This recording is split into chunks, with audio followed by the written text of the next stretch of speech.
Dahil wala dito si Christian at si Pam, ako na mismo ang nagdesisyon na pauwiin si Sean. Kasi hindi magandang impluwensya si Mars sa kanya.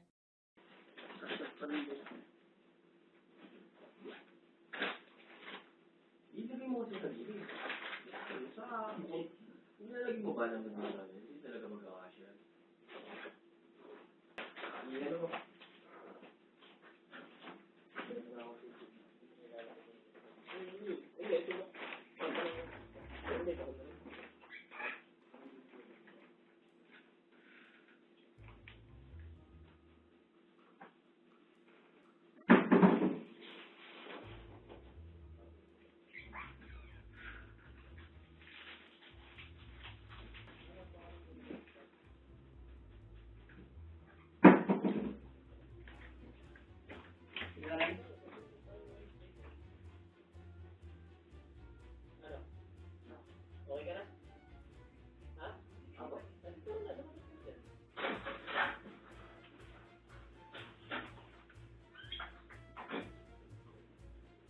Hay nako, Mars. Ikaw talaga tinuturuan mo magnakaw si Sean. Mars, ano bang problema mo? Ano yun, ma? Bakit? Bakit mo tinuruang magnakaw si Sean? Ma, wala naman ako Bakla dito ka. sa pagnanakaw. Hiniram ko lang naman yun eh. Anong hiram? Inutusan mong kunin yung gamit ni Pam. Ala. Magnanakaw ang tawag doon. Ma, hiniram ko lang naman yun. Anong hiram? Ang hiram nagsasabi sa may-ari. Tsaka sinuli ko naman eh. Sinuli, inutusan mo pa talaga yung anak ni Pam para gawin yun? Di ka nahihiya? Ano naman, gusto ko lang naman matry yung mga bagay na ganun eh. Pwede ka namang manghiram doon sa may-ari. Hindi dapat nag-uutos sa anak. Wala naman kasi si Pam nun, paano ko mahihiram? Tsaka sabi ko, susuli ko Bakla naman, tsaka ka? pinicturean ko lang din naman yun eh. Hindi ko naman, wala naman akong ginawang masama. Sinuli ko din naman yung gamit. Tuturuan mo Kahit pa na. yung bata. Nakaw pa rin ang tawag doon.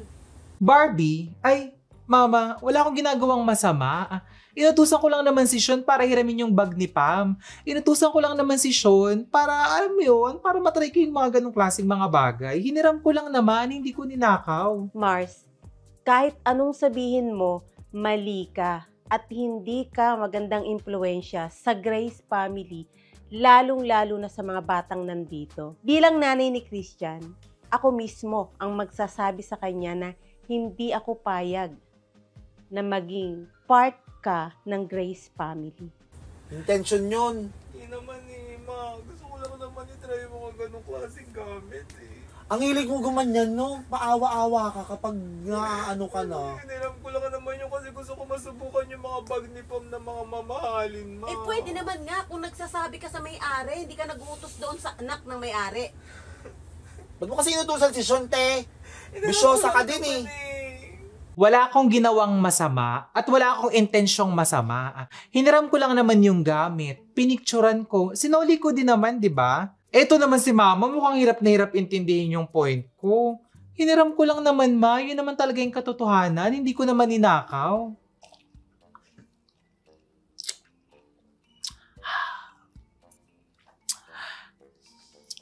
As a rich girl, hindi kasi pinapahintulutan yung mga ganyang gawain eh. Yung magnakaw. That's bad.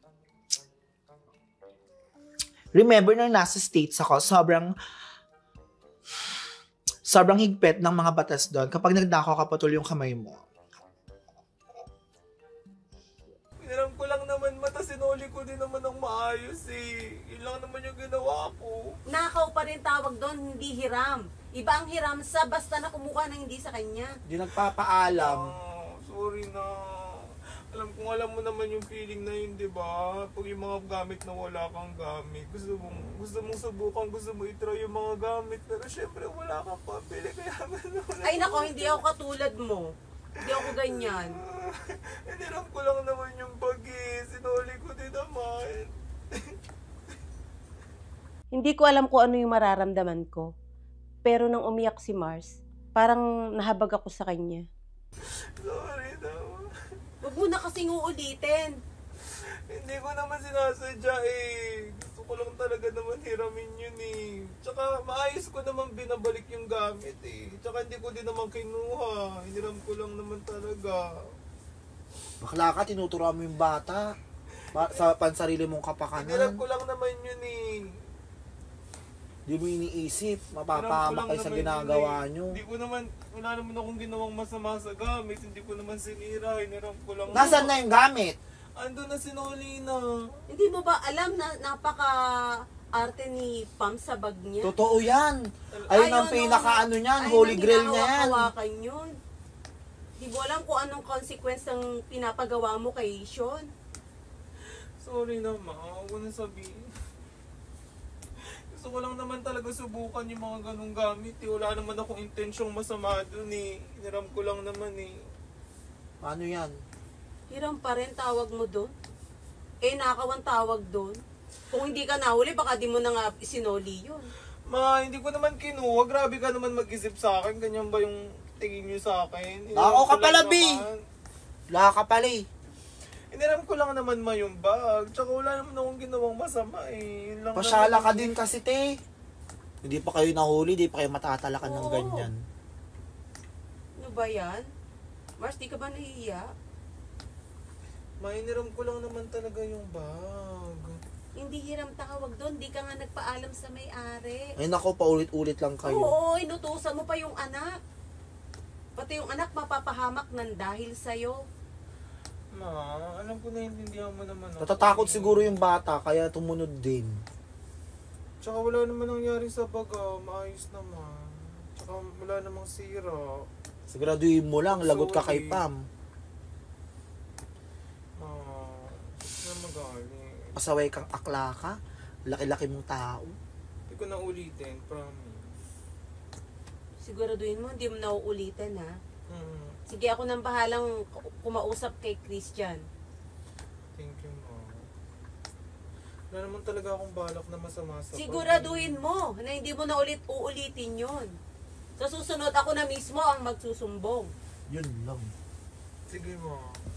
Siguraduhin mo daw. Bakla ko. Paa mo! Maayos ba yung bag? Maayos yun, iniram ko lang naman. Pinicturan ko lang.